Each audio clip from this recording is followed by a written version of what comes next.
Hi, welcome to part 3 of Vistas 4th chapter, The Enemy. Okay, it's a lengthy chapter, so 20-25 minutes I'm just moving on with the thing. So we saw that Sadav had started operating the person. Okay, then all of a sudden while he was operating, what happened? The door opened and who came? Hannah came again. Where is the anesthetic? She asked in a clear voice. Sadav motioned with his chin. It is as well that you have come back, he said, and the fellow is beginning to steal. Saying that Hannah came and then she had gone out, so she's come back and she's asking that where is the anesthetic? So the doctor, that is Sadav, just with a sign and this thing he showed, and then I saying the person as it is, he is stirring. She had the bottle and some cotton in her hand. But how shall I do it? She asked. She had the cotton and everything she has got, but then she started asking that because she has never given anesthesia to anyone, so she was asking how to do.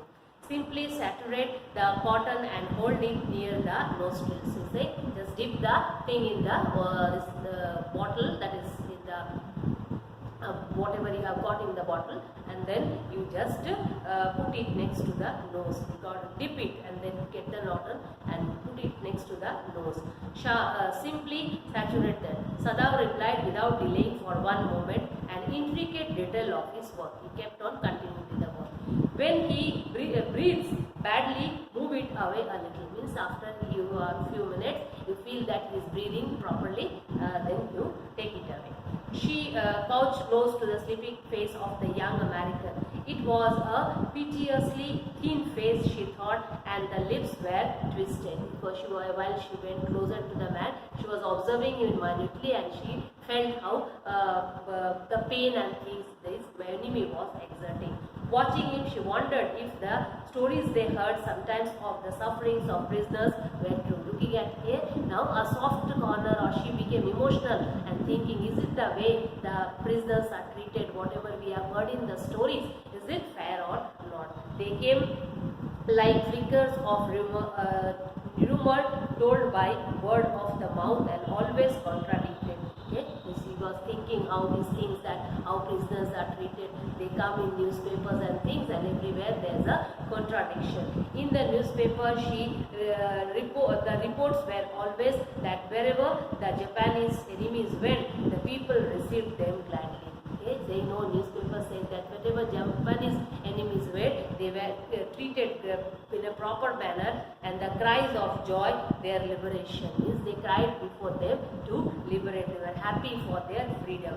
But sometimes she remembered such as Journal Takima. While he was looking at this man, all the things, how the war came out, how they were treated by the others and so on, these thoughts were developing in her mind. And she is saying she was a General Yakima who at home beat his wife cruelly.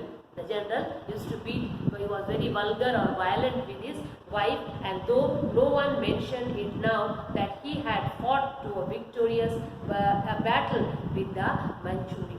Saying that here at home he was so severe that he used to beat his wife, and people say that he has won the battle also. If a man like that would be so cruel to a woman in his power, would he not be cruel to one like this? For instance, saying if a person can be so violent and cruel to a wife, do you think such journal cannot be or would have a soft corner with the prisoners and so on? She hoped anxiously and that this young man had not been tortured. And she was thinking that I wish that this man had not been tortured in that manner as the journal did. It was at this moment that she observed deep red scars on his neck just under the ear. And while she was thinking and looking at the man, because she was giving anesthesia, she minutely saw there were some marks on the neck and so on. Those scars, she muttered, lifting her eyes to Sadav, and then she started asking that what are these marks? Okay, but Sadav did not answer, and then he went on with the instrument whatever was in his hand. Again something hard, and he felt that the instrument has touched something hard. Okay, dangerously near the kidney. Something he felt that it was something hard because he was operating. He felt something hard next to the kidney. All thought left him. He felt only the purest pleasure. He probed with his fingers delicately, familiar with every atom of the body. His old American professor of anatomy had seen to that knowledge. Okay? And as Sadao felt while he was operating something hard near the kidney, he was very happy because he recollects that how his professor or a teacher had taught him, and he was very well aware of each and every part of the body. Anatomy, you know, body parts are taught, details of the body part are there, and he was successful in doing that. Ignorance of the man body is the surgeon's cardinal sin. Saying that if a surgeon is there and he doesn't know about the body parts or anything detailed knowledge, if a doctor doesn't have about the body, then it's a sin. He doesn't deserve to be called a surgeon or a doctor. He had thundered at his classes year after year to operate without as complete knowledge of the body as if you had made it anything less than that. Murder is saying that if you are started, if you are a doctor, you are a surgeon, and you operate a body without having the knowledge, then it is as good as a murder. But he has the knowledge. It is not quite at the kidney, my friend, Sadao muttered. It was his habit to murmur to the patient when he forgot himself in an operation. This was the habit, one quality of Sadao, that whenever he is engrossed in some operation or involved in the operation, he keeps on muttering to himself all these things. So he is saying, my friend, he always called his patients, and so now he did, forgetting that he was whenever he was a very good doctor. Okay, and then he is saying that he always had a habit of talking to himself, and he would call the patient as my friend. And at this juncture also, he called this man, even though enemy, my friend. He forgets all these things when he is in his professional end. Then quickly, with the cleanest and the most precise incisions, the bullet was out, and he could take out the bullet. The man quivered, but he was still unconscious. Nevertheless, he muttered a few English words. The man, as soon as the bullet was taken out, he shivered, he experienced the pain, but still he laid as he was because he was unconscious, and few English words he spoke out. Guts, he muttered, choking. They got my guts. Okay, Sadao, Hannah cried sharply. Hush, Sadao said. Okay, and as this word, the English word, Hannah started asking Sadao, but then Sadao stopped her. The man sank again into guts, the kidneys, and so on. Okay, so he's saying the silence so profound that Sadao took up his wrist, hating the touch of it. And everywhere a calm, quiet atmosphere there. Yes, there was still a pulse to so faint, so feeble, but enough if he wanted the man to live to be home. The bullet is out, even though the pulse was very feebly, very weak, not very fast moving, but then he said still chances are there that he will live.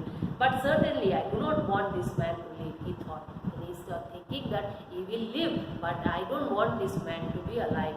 No more anesthetic, he said. Hannah is still there, so he's saying now stop giving the anesthesia. He turned as swiftly as though he had never paused, and from his medicine he chose a small vial and from it filled a hypodermic and thrust it into the patient's left arm. Some injection might be he had given. Then putting down the needle, he took the man's wrist again, means checking the pulse again. The pulse under his fingers fluttered and once or twice and then grew stronger. Earlier it was very feeble, now it's after the injection it started the accurate movement.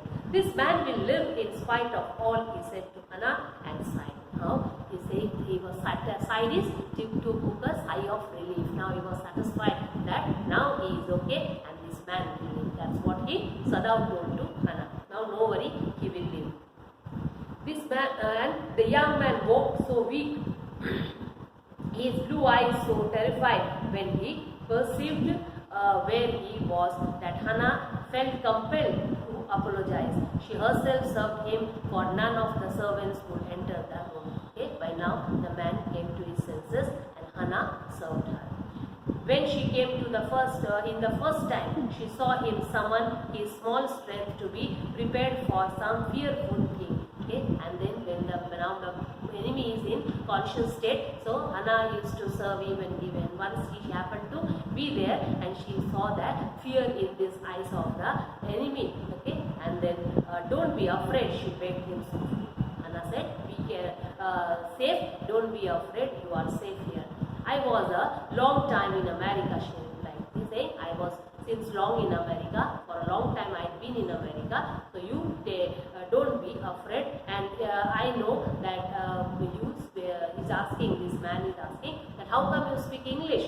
So she's saying that I was for a long time in America, so I know. She saw that he wanted to reply to that, but he could not. Okay, whatever Hannah said, the man was trying to reply, but he couldn't do so. And so she knelt and fed him gently from the Proclean spoon. He ate unwillingly, but still he ate. He was exhausted, okay, so tired. Since long he had not had anything, so he was very weak. And then he wanted to say something, but then he didn't have the strength. So Hannah went closer and with Proclean, the typical Japanese spoon, so ceramic sort of. So she fed her, and the man was not wanting to have it, but then still he ate the thing. Now you will soon be strong, she said, not liking him, and yet moved to comfort him.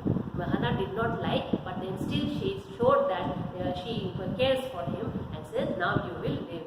He did not answer. When Sadao came to the third day after the operation, he found the young man sitting up, his face bloodless with the effort. He said that third day he saw that the man was quite fresh enough. Lie down, Sadao cried. Do you want to die? He's saying, why have you got up? Okay, lie down. If you want to die, then otherwise you lie down. He forced the man down gently and strongly and examined the bone. Asked him to lie down. He said, why? Because he wanted to examine the bone. You may kill yourself if you do this sort of thing, he scolded. And Sadao scolded the man. Don't sit. You have to lie down, take rest. Still your wounds have not healed. So if you want to die, then only do all these things. And he scolded the enemy.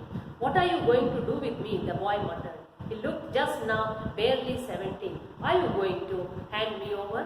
So the boy now is a little bit okay. So he's asking that, what are you going to do with me? Are you going to hand me? Means hand me over to the police?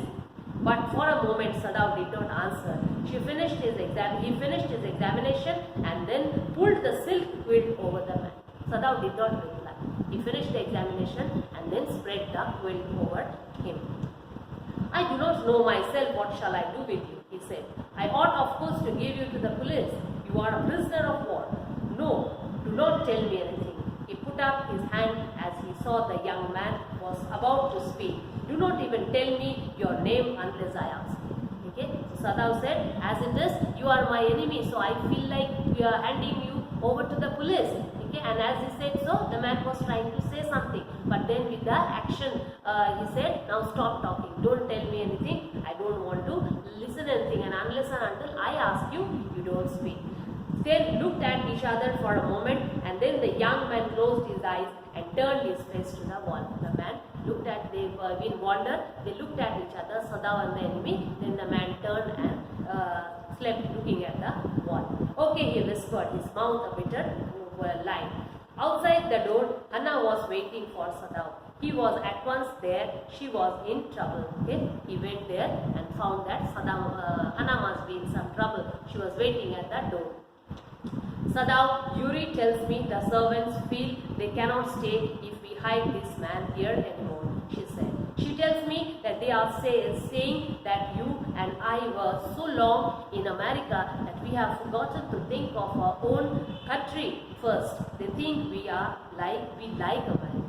And why Hannah was there? Looking at Hannah, Sadao could make out that she must be in some trouble. So after Sadao went to him, and what did he come to know? He come to know that Hannah is telling the servants are telling that we are deliberately keeping this man here. We are having some soft corner this man, and as we have stayed for a long time in America, we have forgotten that Americans are our enemies, and that is why we are taking so care of this man.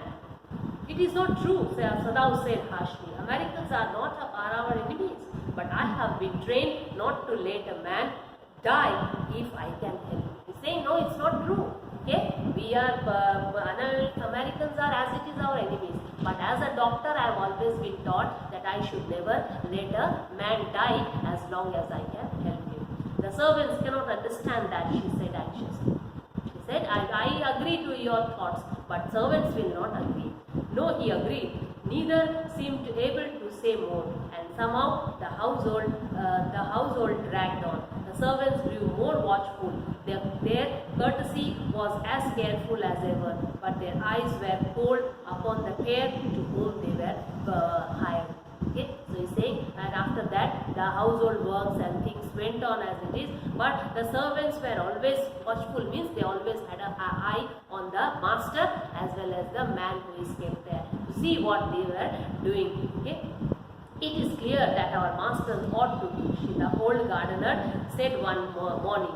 He had worked with flowers all his life and had been a specialist too in moss. For Sadav's father, he had made one of the finest moss gardens in Japan, sweeping the bright green carpet constantly not a leaf or in pine needle marred the velvet of the surface. Now, one day the gardener saying is what? It is very clear, we can understand what our masters want to do. And this gardener was a very experienced person. When Sadav's father was there with the moss, he had made a garden, made a carpet sort of a thing. He had made the carpet in the garden, and it was so perfect that hardly any needle or pines or any leaf would be there. That perfection was there in his work. My old master's son knows very well what he ought to do, and he is telling that my master was so sincere and so great a person, and I know that my master's son, that is Sadav, knows whatever he is doing, he will do whatever he has to do, and he knows what he is doing. Pinching a bud from a bush as he spoke, and in the bush the bud was there. So taking out that, he said that I know what my master's son is doing. He will be doing only. He is the son of such a person, great person, and he knows what his task is. When the man was so near death, why did he let him bleed? So he's saying that if the man was very closer to death, he was about to die, then why did he not let him be as in his condition? That young master is so proud of his skill to save life that he saves any life, the cook said contemptuously, and this cook and gardener were talking. So he's saying the master thinks that he is so proud of his skill. So he is saying that saving someone, he is doing a great thing to saving someone's life, and that is the cook and they were sarcastically or contemptuously that no one hears, they were talking to each other. She split a fowl's neck skillfully and held the fluttering bird and let its blood flow into the roots of a Wiltaria vine. She was cooking, and fowl is a bird, we know, and she was cooking it, and the anger and everything, she focused on this, that she with full anger, she twisted the neck of the fowl, and the blood which was there, she poured it in the wine. These people were having so preparing the food. Blood is the best of fertilizers, and the old gardener would not let her waste a drop of it. And it was dropping, so gardener is saying that blood is the best fertilizer, and he was conscious about his gardening and so on. So he is saying that not even a single drop should be wasted. It is the children of whom we must think, Yumi said sadly. And as the gardener and the cook were talking, who came in between? Yumi came, and she is saying that we should bother about whom? About the children. Leave the masters aside. Okay, we should think of them. He's telling. What will be their fate if their father is condemned as a traitor? Means they were planning to disclose, and they were all criticizing that whatever Sadav and Hana is doing is not fair and so on. So Yumi is saying we should think of the children. If we go and protest, or if we just disclose the secret about this enemy, then just think what would be the condition of the children. And if the father is condemned, means punished as a traitor, then what will be the condition of the children? They did not try to hide what they said from the ears of Hana as she stood arranging the day's flowers in the veranda nearby. and as they were talking, Hannah was arranging the flowers and so on, and she happens to heard the thing. She happened to hear the thing. She knew they spoke on purpose that she might hear, and she also was smart enough. So she came to know that purposefully these people, the servant, gardener and the cook, they were talking so that Hannah could hear and they would react. So she did not say anything, but she could hear them. That they were right, she knew to her most of her being, but there was another part of her which she herself could not understand. She knew that whatever the servant was saying, it is fact, but then other end of her personality was she was in a confused state. She was not able to accept whether that they were helping the enemy, whether it is right or whether what the servants are saying is right. It was not sentimental liking of the prisoner. She had come to think of him as a prisoner. She had not liked him even yesterday. She is trying to convince herself that they are not favoring a prisoner. She doesn't like the prisoner. Is telling, and even yesterday also they were just doing on humanity based ground. They were helping him. Otherwise, they considered him as their enemy. She liked him even yesterday when he had said in his impulsive way, "Anyway, let me tell you that my name is Tom." Okay, that day she did not like the day when Hannah went to feed this prisoner. The prisoner said that his name was Tom. She had only bowed her little distance forward. She saw hurt in his eyes.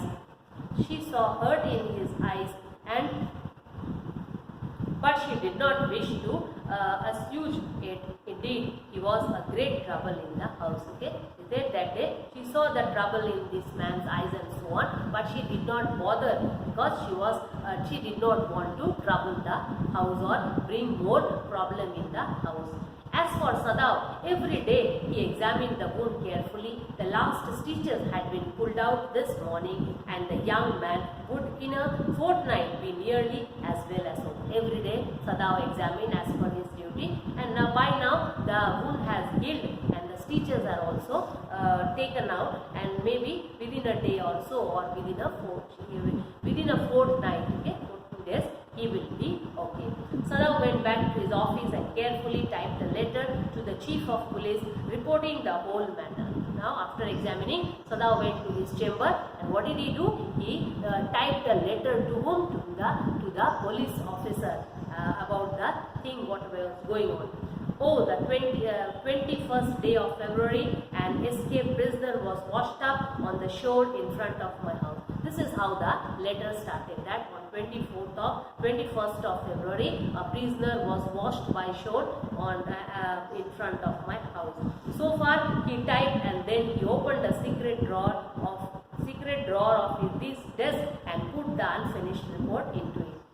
He knows this much, and then he opened a drawer and he did not complete the letter, just kept it in the drawer. On the 7th day after that, 2 things happened in the morning. The servants left together, their belongings tied in large square cotton kerchiefs. Okay. 7th day, what happened? The servants, whatever they had left together, their belongings, whatever things the servants owned, they kept it in a big square cotton kerchief. When Hannah got up in the morning, nothing was done. The house was not clean and the food was also not prepared. Okay? The servants kept everything, whatever their belongings, in a big kerchief, and then next morning when Hannah got up, as per everything was done. But that day, nothing was done. Neither the house was clean, nor the food was prepared, and everything was just kept as it is. And she knew what it meant. And by seeing all these things, Hannah could make out maybe the servants must have left. She was dismayed and even worried, terrified, but her pride as a mistress would not allow her to show it. Okay, she was afraid, but then she was the owner of the house, so she did not express her fear. Thank you. I continue in the next lecture the rest of the story.